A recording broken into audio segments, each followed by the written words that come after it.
Get a divorce now. Useless wife.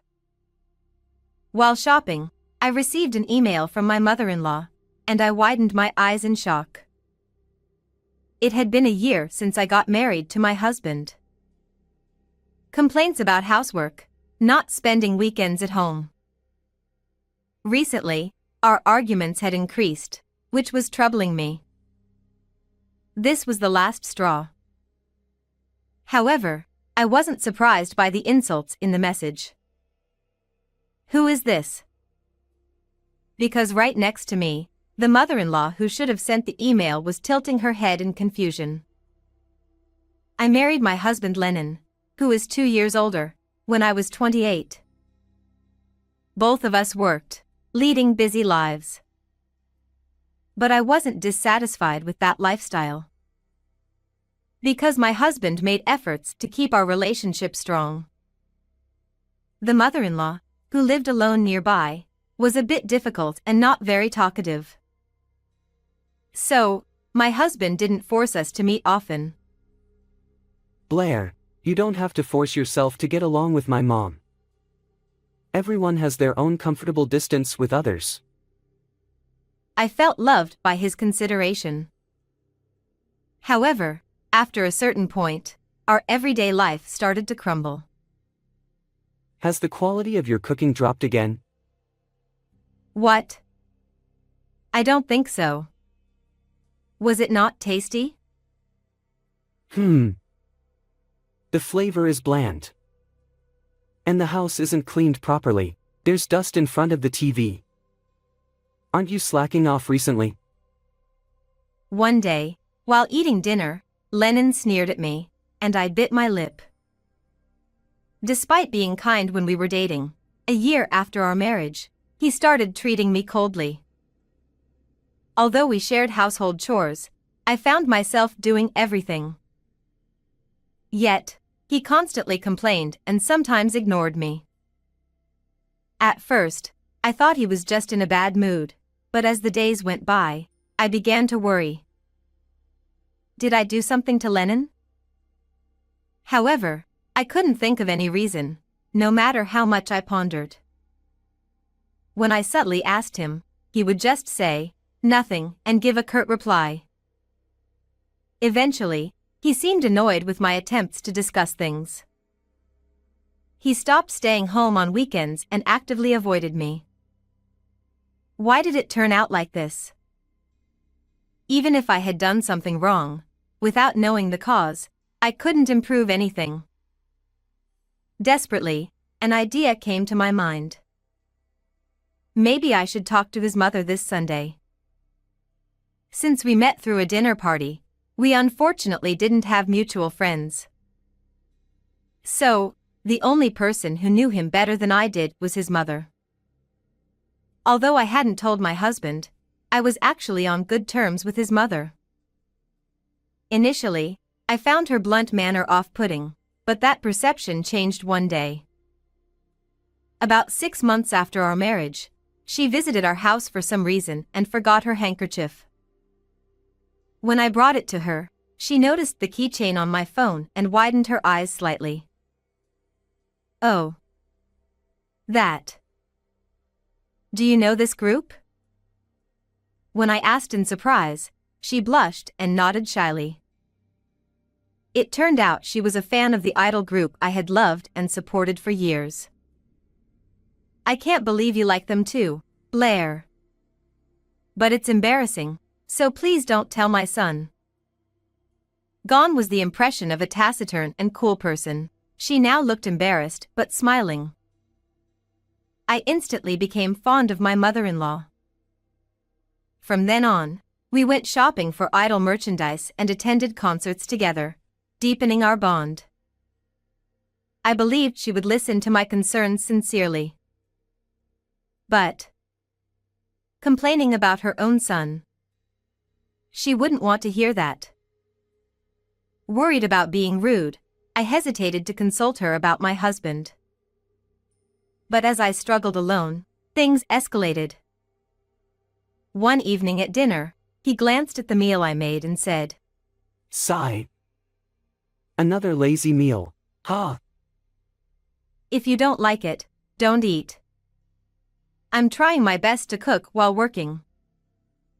His constant sarcasm without knowing why made me start to snap back at him. But that only seemed to irritate him more. What? Is that how you talk to your husband? Forget it. I can't eat this. He clicked his tongue and threw the untouched food into the sink. Then, leaving me stunned, he locked himself in his room. I worked hard to make that. Anger welled up as I looked at the wasted meal. I wanted to avoid fighting every time we met. If we could laugh together like when we were newlyweds, nothing would make me happier. But contrary to my hopes, a suspicion grew in my mind. Could he be having an affair?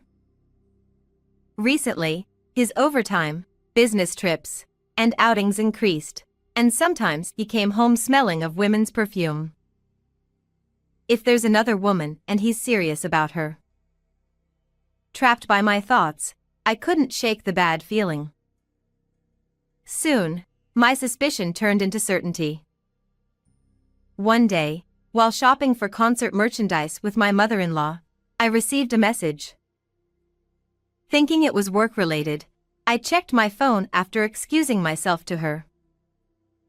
I was shocked by the text. What? What does this mean? Seeing my reaction, my mother-in-law peered at my screen in confusion. Then she exclaimed upon seeing the sender. From me. The sender was her, with harsh words like "Get a divorce now. Useless wife." We looked at each other in confusion.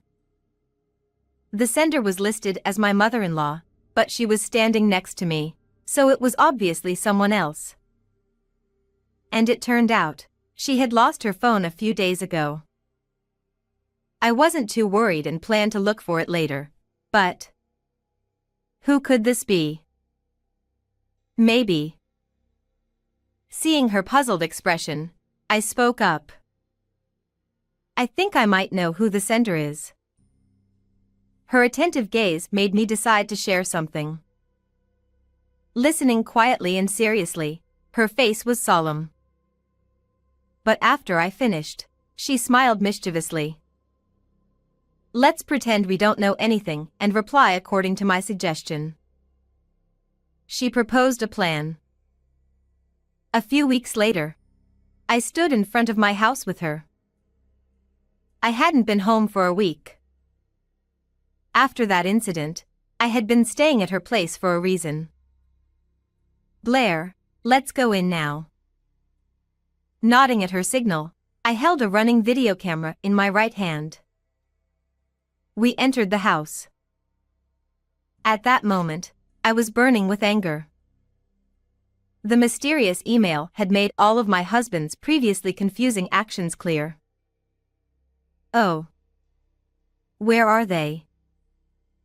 I hear sounds coming from the bathroom.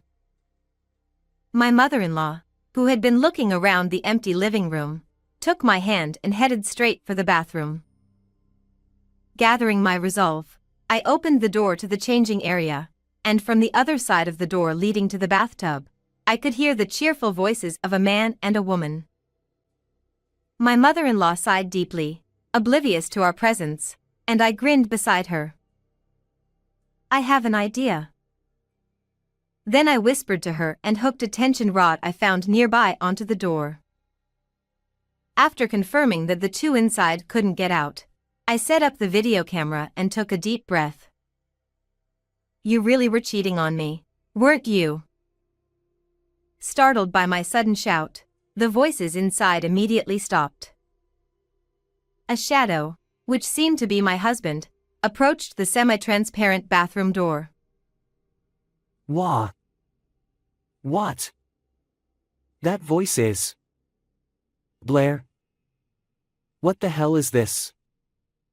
The door won't open. Don't bother trying to escape. I won't let you out until I'm satisfied. What are you talking about? That's my line. You seem to be having a lot of fun. Who's in there with you?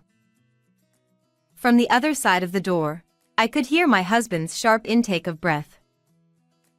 When I received that mysterious email, my mother-in-law had mentioned she lost her phone. Even if it was stolen, why would the thief send me an email advising me to get a divorce? Normally, they'd try to extort money. The only person who could steal my mother-in-law's phone and impersonate her to send such an email was my husband. Once I figured it out, I explained everything to my mother-in-law. Upon learning of her son's cruel behavior towards me, she was livid. Why don't you pretend to be fooled and send a message saying I'm leaving? Following her advice, I sent a message saying, I can't stand your son's treatment anymore, so I'm leaving. I'll mail the divorce papers later. Since then, I had been staying at her house, and we had been monitoring my husband's actions together. I was shocked. As soon as I stopped coming home, he started bringing a different woman home every day. I spoke coldly in front of the bathroom door. No, that's not it. Listen to me, Blair. Just open this door first. By the way, I took photos of everything, so I have solid evidence. Ignoring my husband, who was pounding on the door, I scoffed. His words had no credibility at this point. We had gathered enough evidence, which is why we decided to confront him together. After a while, he began to explain frantically. Blair, it's not what it looks like. This isn't cheating. She's someone from work. Really? You take baths with your colleagues? No. I heard from my mom that you were going to divorce me. You left home, so I ended up in this situation. So, it's your fault for leaving first. My husband, now trying to blame me for everything, left my mother-in-law and me exchanging exasperated looks. He probably had no idea she was there. Then, it happened. Why on earth would I send such an email?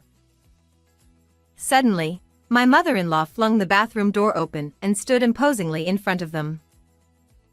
My husband and the woman he was with, both stark naked, looked shocked. What? Mom? Why are you here? And the camera? Don't look. Don't film us. They tried to hide, glancing nervously between my furious mother-in-law and my video camera. Naturally, we blocked their escape, causing them to stumble into the bathtub and fall in a ridiculous heap on the floor. Huh. It would have been better if you'd left the door closed. Laughing hysterically, my mother-in-law and I watched as they sat down on the bathroom floor, resigned. What the hell? I thought you two didn't get along.